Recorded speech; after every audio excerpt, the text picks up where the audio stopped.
On a warm summer night in June 2005, in the city of Gwangju, South Korea, Jung Yoo-jin sat in his small apartment, weary from another long day at Gwangju Inhwa School, where he worked as a full-time teacher for deaf and disabled students. The soft glow of his desk lamp flickered against the walls as he focused on preparing lessons for the next day. Then, the sharp ring of his phone shattered the quiet, jolting him from his thoughts. The call that followed would unearth decades of buried horror. Jung picks up the phone. A brief pause, a faint crackle on the line. Then a voice, shaky, uncertain. "Hello? Is this Teacher Jung? My daughter's friend. She was assaulted." Silence. The mother's voice lowers to a whisper. "What should we do?" Jung freezes. The words hang in the air, heavy and suffocating. How does he even begin to respond?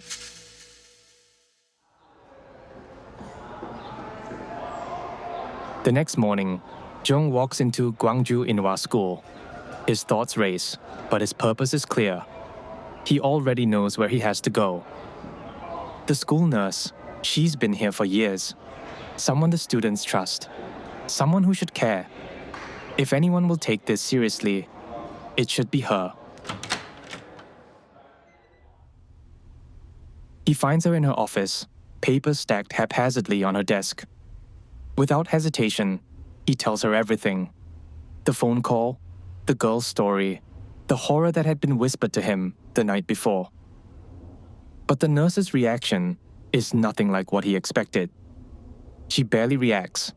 She doesn't flinch, doesn't ask for details. "Forget about it," she says. Jung feels his breath catch. His hands tighten into fists at his sides. Did she misunderstand him? Did she not grasp the gravity of what he just said? As he looks into her face, he realizes she understood perfectly. She just didn't care.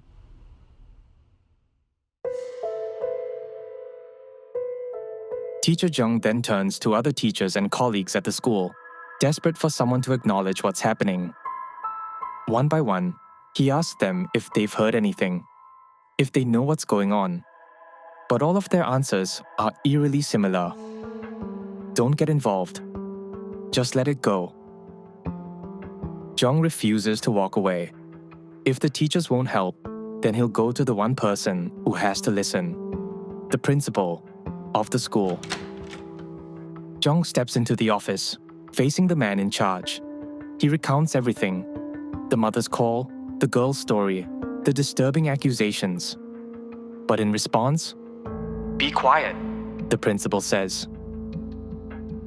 At that moment, Jung begins to realize the truth. This wasn't just about one man, one crime, or one girl's suffering. This ran much deeper. Gwangju Inhwa School wasn't hiding one predator. It was shielding many. What Teacher Jung was about to expose would go on to become one of the most horrifying scandals in South Korean history. This was a case of unchecked abuse, systemic corruption, and a legal system that failed its victims at every turn. But it would take years for the horrors of Inhwa School to come to light.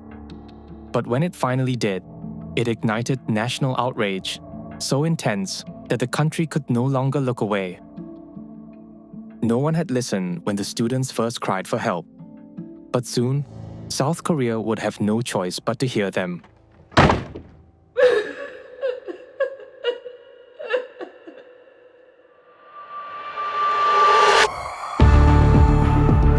You're listening to Heinous, an Asian true crime podcast, brought to you by One Up Media. This episode may contain sensitive details and graphic imagery. Listener discretion is advised.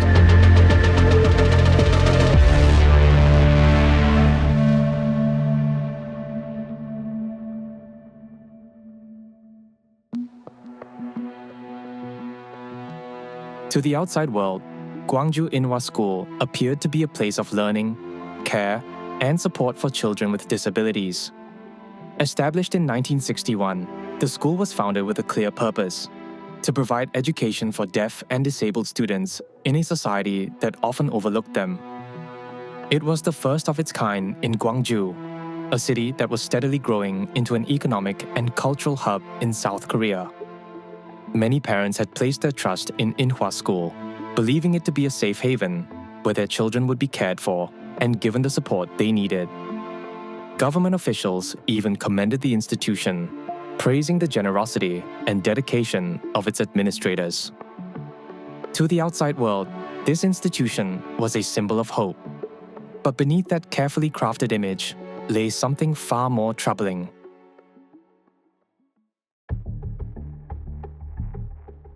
Gwangju Inhwa was a family enterprise, one built on power, control, and secrecy. It was owned and operated by the Kim family, who controlled nearly every major position within the institution. At the top was Chairman Kim, the school's founder.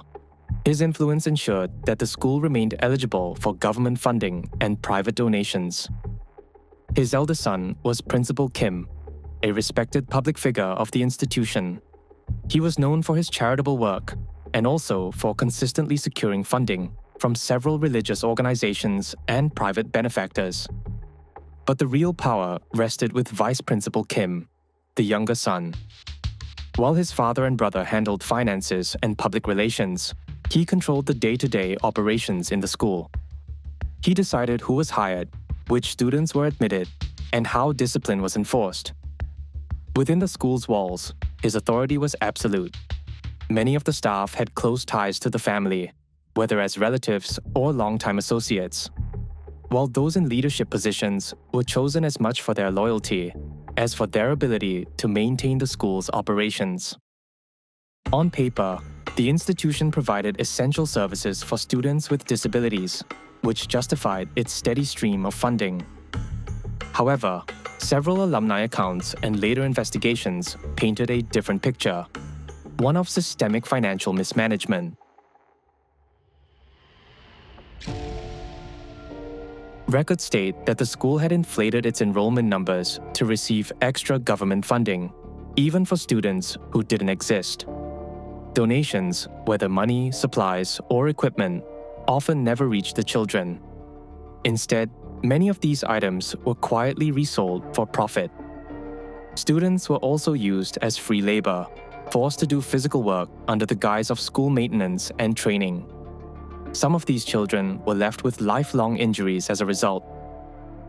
Despite clear signs of financial misconduct, no one questioned where the money was going. There were no audits, no oversight, and no accountability. Authorities saw no reason to intervene, and any concerns that were raised were dismissed. For decades, Gwangju Inhwa School was controlled by a single family. The funding never stopped, the school remained open, and no one dared to ask what was really happening inside. But the corruption ran far deeper than just money. While the Kim family's pockets got larger, it was the students who paid the price. Because the school was designed for students with disabilities and hearing impairments, many had to live on campus.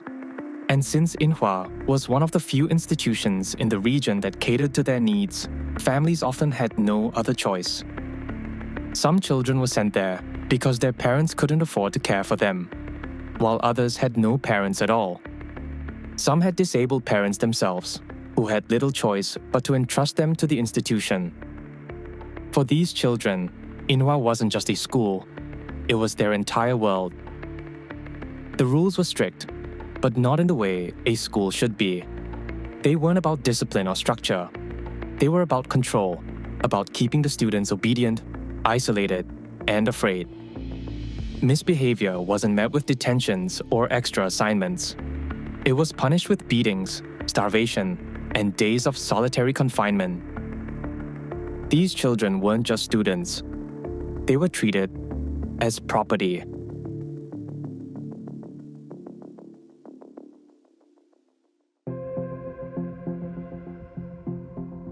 From the very start, the financial aid intended for the students never reached them. Instead, it was taken by the Kim family for their own benefit.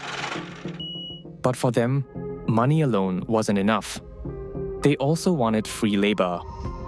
Children as young as 8 years old were forced to work around the school, including construction and maintenance tasks. They were given tools and expected to carry heavy materials, tear down walls, and assist in renovations. While they were under the supervision of administrators, safety was never a concern. The only purpose of these administrators was to ensure that the students obeyed orders. Records state that if a child collapsed from exhaustion or dared to protest, the consequences were immediate: beatings, starvation, or days spent in isolation. Years later, records would reveal that many children suffered broken bones, untreated infections, and lasting physical damage. But forced labor wasn't the only way the school exploited its students. The Kim family soon realized they could profit from them in another way, one that took them beyond the school's walls.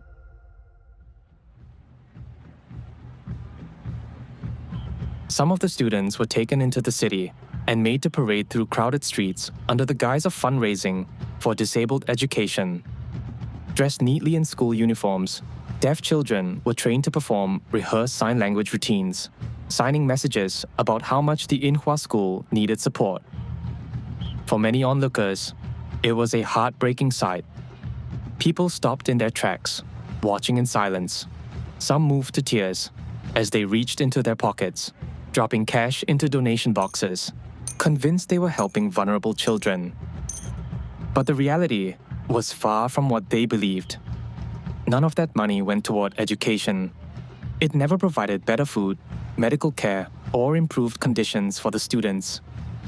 Instead, it disappeared, siphoned into the hands of those who controlled the school. Yet this was only part of the horror. There was something far worse.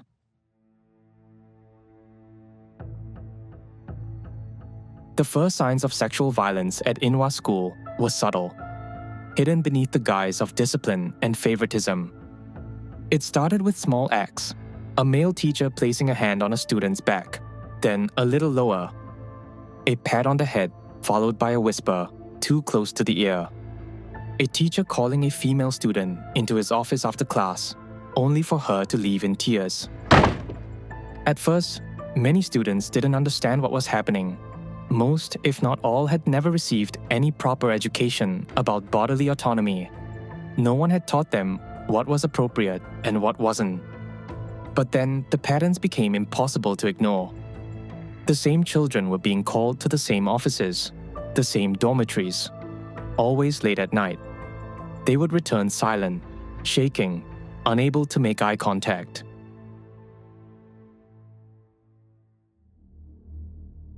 At the heart of all the abuse was Vice Principal Kim.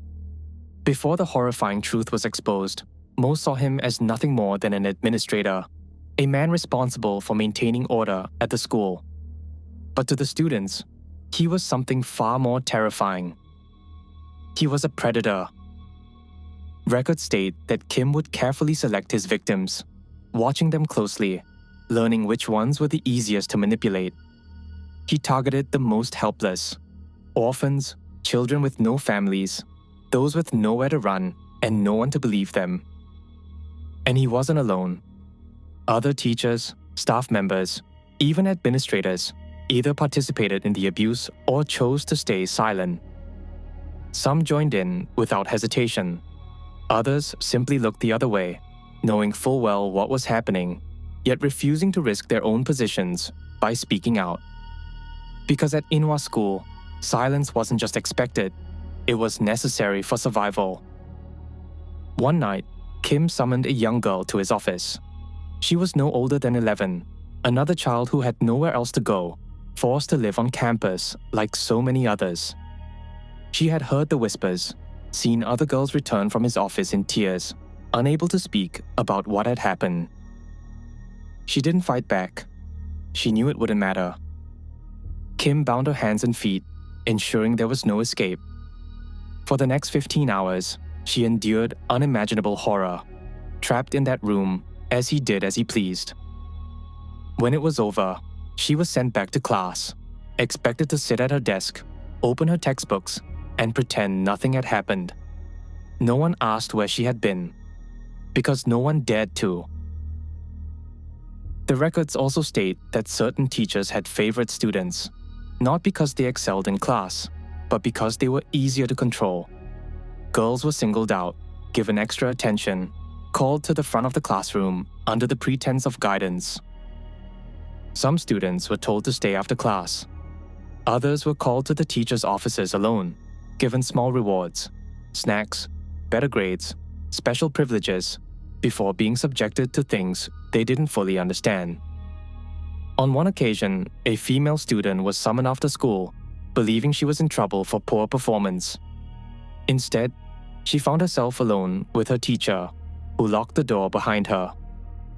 When she finally left, she was shaking, her uniform disheveled, her eyes red from crying.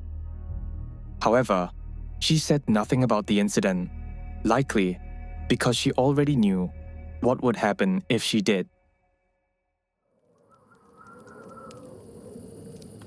At night, when the halls were empty and the school doors were locked, the dormitories became even more dangerous. Because certain teachers had the keys to the rooms where the students slept. One night, a female student who was no older than 12 woke to the feeling of hands moving over her body. Disoriented, she opened her eyes to see her teacher kneeling beside her bed.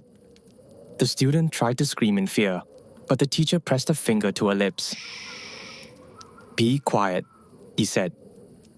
She had no choice but to listen, because she knew what happened to students who resisted. She had seen what had happened to others.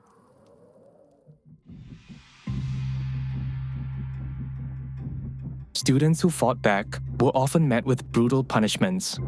Some were dragged out of their dorms and beaten in front of the entire class. Others were taken away for hours at a time, returning before sunrise, walking unsteadily, their heads down, their faces pale. There were no simple punishments at Inhwa School. If a child spoke out of turn, if they did poorly on a test, or even if they looked at a teacher the wrong way, there were consequences. And these consequences were often unspeakable. On one occasion, a 12-year-old female student was accused of talking back to a teacher. As punishment, she was dragged into the staff room and had the door locked behind her. She would not leave that room for the next 10 hours. Another student, a boy who had seen something he was never meant to, was beaten so badly that he was unable to walk for days. In another instance, a student was caught trying to warn a classmate through sign language. As punishment, his hands were tied behind his back, and he was forced to kneel for hours, blindfolded, while staff members passed by, striking him at will. But even these punishments were not the worst. Because at Gwangju Inhwa School, some punishments ended in death. In the year 2011, a former teacher of the school came forward with a chilling confession. He had worked at the Inhwa School in the 1960s. Back then, the abuse had already begun, but no one outside the school knew about it, and according to him, at least 2 children never made it out alive. One was a 6-year-old boy. He had been locked away for days without food. When he was finally let out, he was too weak to walk. His body was covered in bruises, his ribs pressing through his skin. The vice principal beat him again, and this time, he didn't get back up. His body was wrapped in a cloth sack and buried outside the city. The second was a 6-year-old girl. She had been caught trying to sneak food after being starved for days. For this, she was locked in a room with no windows, no light, no food, and no water. By the time the door was unlocked, she was gone. The teachers didn't call the police. They didn't tell their parents. They simply disposed of her body, as if she had never existed. No records, no investigation, only silence. The students of the Inhwa School lived in constant fear. They slept lightly, knowing that at any moment, a teacher could walk into their dormitory and choose them. And for years, they had no one to turn to. If they told the teacher, they would be punished for lying. If they told the police, no one would believe them. If they told their families, the school would retaliate. And so, they endured it. For decades, they suffered in silence. Until, in 2005, someone finally spoke up. In 2005, a man named Jung Jin joined the Gwangju Inhwa School as a teacher. But he wasn't just any teacher. He understood the challenges his students faced in a way that few others could. Having been born hard of hearing, Jung had spent his life navigating a world that often overlooked or failed to accommodate people with disabilities. Rather than letting those struggles hold him back, he dedicated himself to special education, determined to support students who, like himself, needed someone to truly listen and advocate for them. When he was hired at the school, he believed he had found a place where he could truly make a difference.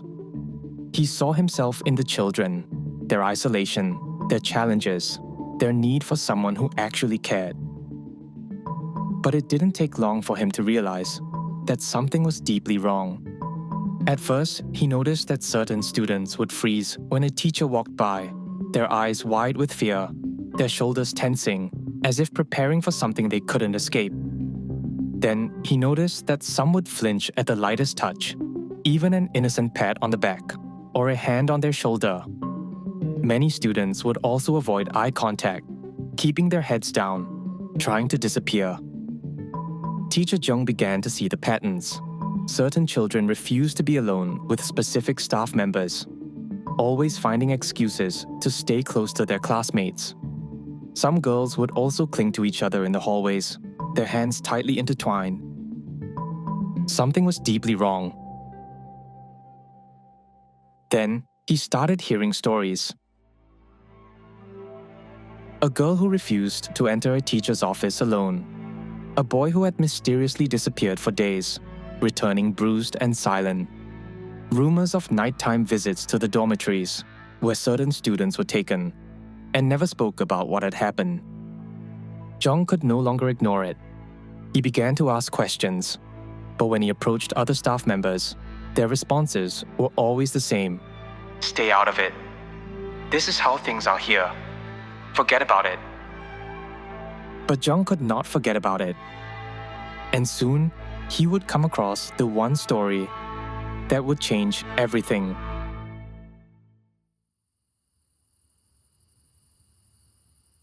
It happened late one evening. Jung was going over lesson plans when his phone rang, breaking the silence. A woman's voice came through, shaky and hesitant. She explained that her daughter had overheard something terrifying. A girl at the school had been taken to the vice principal's office, night after night. Each time, she was promised snacks and kindness. But once inside, the door would shut, and she would be left alone with him. The girl had tried to tell someone, a teacher, a nurse, the principal himself. But each time, she had been dismissed, ignored, or silenced. Jung felt his stomach twist.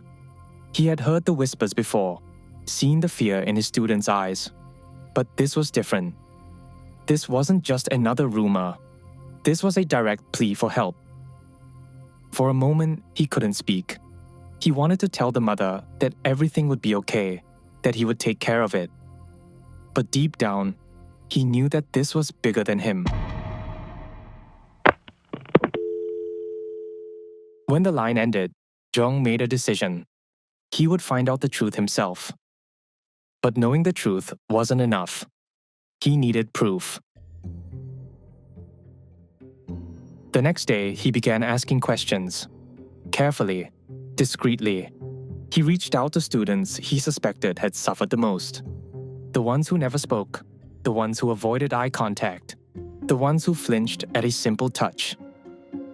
Most were too afraid to say anything, shaking their heads and hurrying away the moment he tried to speak with them. But then he found her.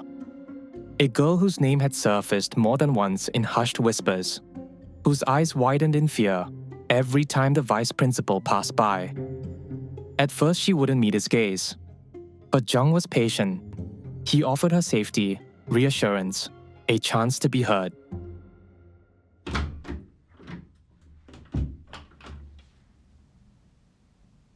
He sat across from the girl, watching as her hands trembled in her lap.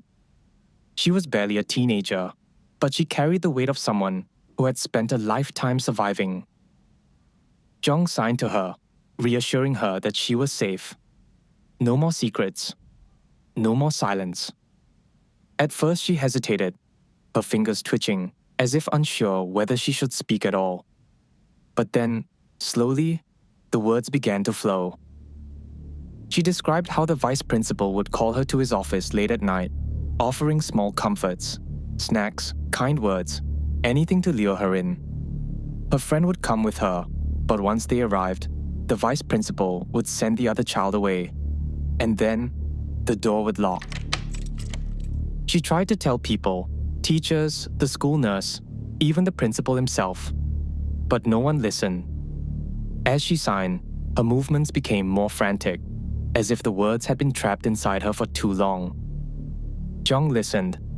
He didn't stop her, didn't rush her. He just let her speak. And for the first time, her story wasn't just being heard, it was being recorded. He stored the tape carefully, knowing it was more than just footage. This was evidence, a weapon against the people who had spent years hiding behind their authority.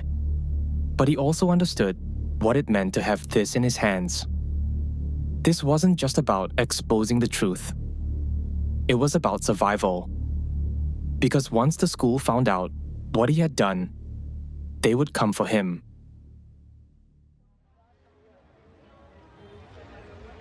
Jung didn't take the tape to the school board. He didn't go to the police. He knew better than that. Instead, he brought it to a counseling center that specialized in sexual violence cases, particularly those involving disabled victims. When he placed the tape on the table and explained what had been happening inside the Gwangju Inhwa School, the response was immediate. The counseling center filed a formal report to the police. And just like that, after years of silence, the crimes of Inhwa School were finally being dragged into the light. But the school had been watching, and they weren't about to let decades of secrets unravel without a fight. The girl who had spoken out immediately became the school's next target. One night, she was summoned to the cafeteria. She wasn't given a choice. When she arrived, she found herself surrounded, not just by the vice principal, but by several other staff members. They sat her down, placed a glass of alcohol in front of her, and told her to drink. The alcohol burned her throat, but they didn't stop there. They then began to coach her, forcing her to repeat the words, "I was not sexually assaulted. Teacher Jung made me lie." Over and over again. She was made to consume large amounts of alcohol and repeat those words until they were satisfied. Then, they turned on the camera and made her say them one last time.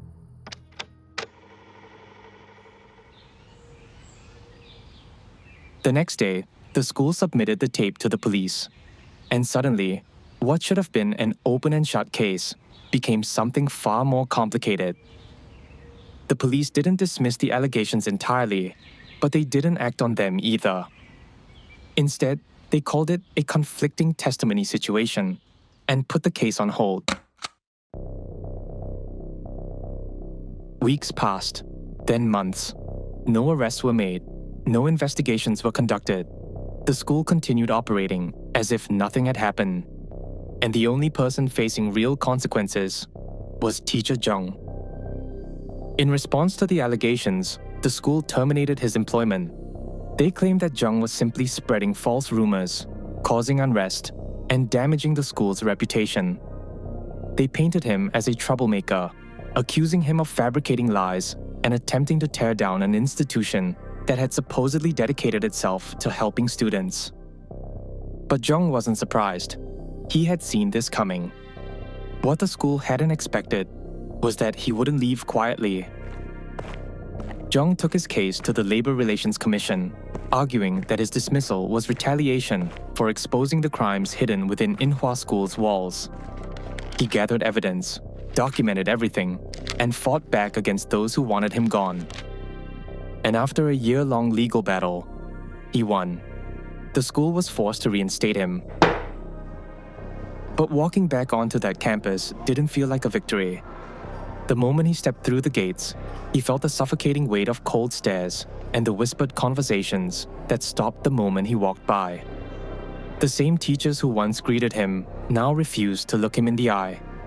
The staff who had once worked beside him now watched his every move. He was followed, harassed, isolated, treated like an outsider. But Jung had already lost everything: his career, his safety, his reputation. There was nothing left to protect but the truth. And for the first time, after years of silence, the world was about to listen. For years, the horrors inside Gwangju Inhwa School had remained buried, ignored by authorities, silenced by fear. But in November of 2005, PD Note, one of South Korea's most respected investigative journalism programs, brought it all into the open. The episode exposed everything: the systematic abuse, the police inaction, the school's retaliation against Jung. For the first time, the public saw the faces of the victims, heard their stories in their own words. The reality was more horrifying than anyone had imagined, and the reaction was immediate. Protests erupted outside Gwangju's city government offices. Parents, activists, former students, all of them demanding justice.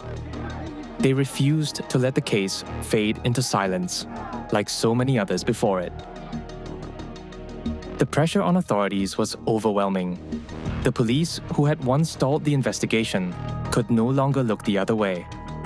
Under intense public scrutiny, they were finally forced to act. Within days, they arrested 6 perpetrators. The first to be taken into custody was Principal Kim, the eldest son of the school's founder, who oversaw operations and failed to act, despite knowing what was happening. The next was Vice Principal Kim, followed by 2 kindergarten teachers, all of whom were accused of sexually abusing multiple children in their care. But even with these arrests, true justice was still out of reach. Because what happened next would shake South Korea to its core.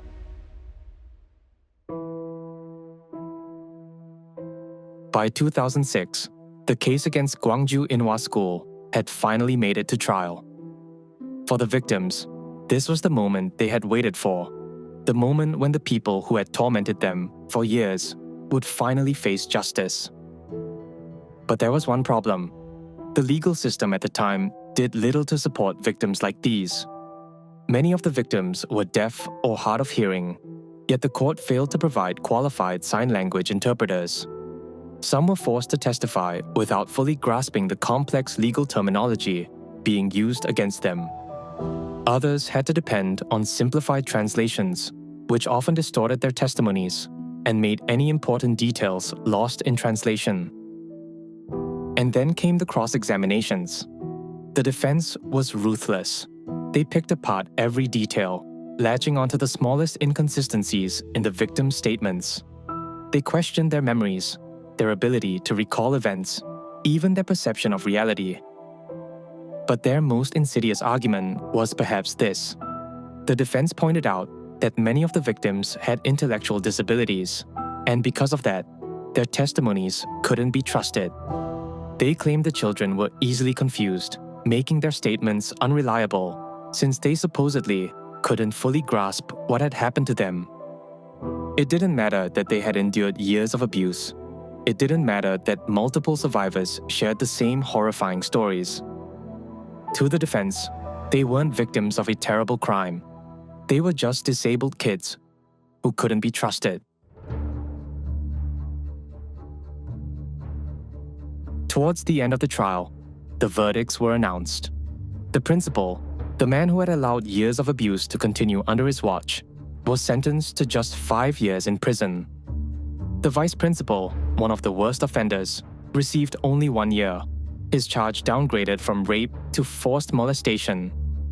2 other perpetrators were given less than 2 years behind bars. But even those sentences wouldn't last.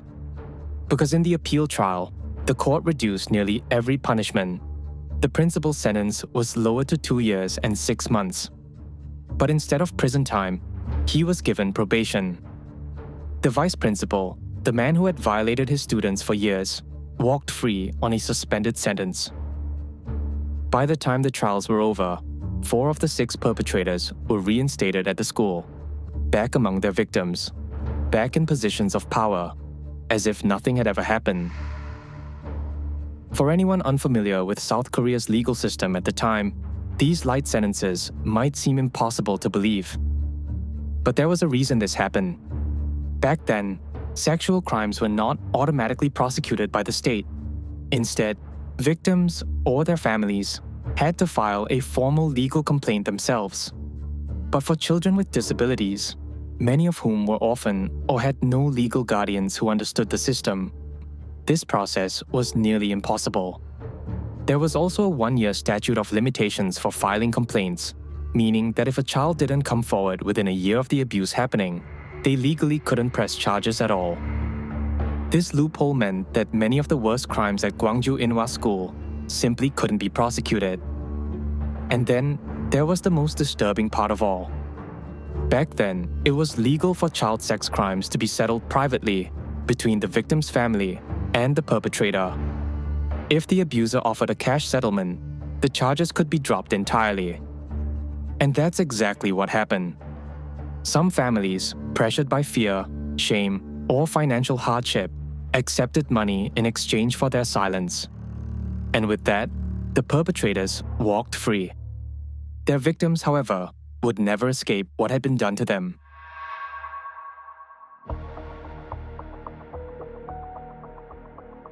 Once the trial ended, public attention faded quickly. The outrage had been loud, passionate, and immediate. But without social media to keep the conversation alive, the case gradually slipped from the headlines. The world moved on. For years, it seemed as though they had won. Then, in 2011, everything changed. A film called Silenced, also known as The Crucible, was released in South Korea. It was based on a novel by Gwangju Inhwa, a writer who had been so outraged by the case that she felt compelled to tell the story. The film offered a stark, unflinching look at what had happened inside Gwangju Inhwa School, the systemic abuse, the corruption, the failure of the legal system. But it wasn't sensationalized. It didn't need to be. In fact, survivors later revealed that the film left out some of the worst details. And still, it was enough to shock an entire nation. More than 4.7 million people in South Korea saw the film, nearly 10% of the country's population at the time. The impact was immediate and overwhelming. Viewers left angry, horrified, unable to comprehend how such injustice had been allowed to happen. Among them was then-President Lee Myung-bak. So disturbed by what he had seen, he called for a reinvestigation of the case. This time, there would be no loopholes.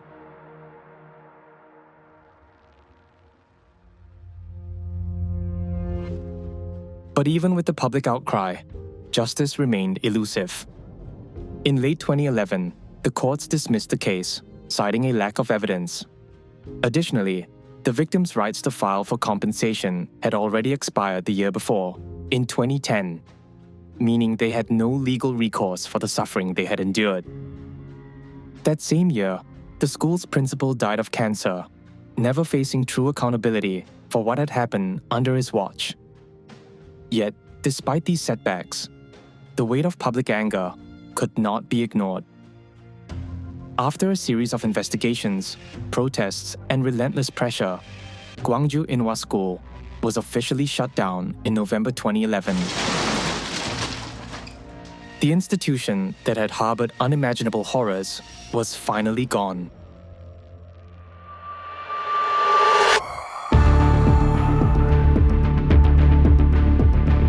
Heinous, an Asian true crime podcast, is brought to you by One Up Media. This episode was produced by Gwang-jin, edited by Alex, audio experience by Bin Vu and Ethan Sam. Thank you for listening. We'll see you in the next one.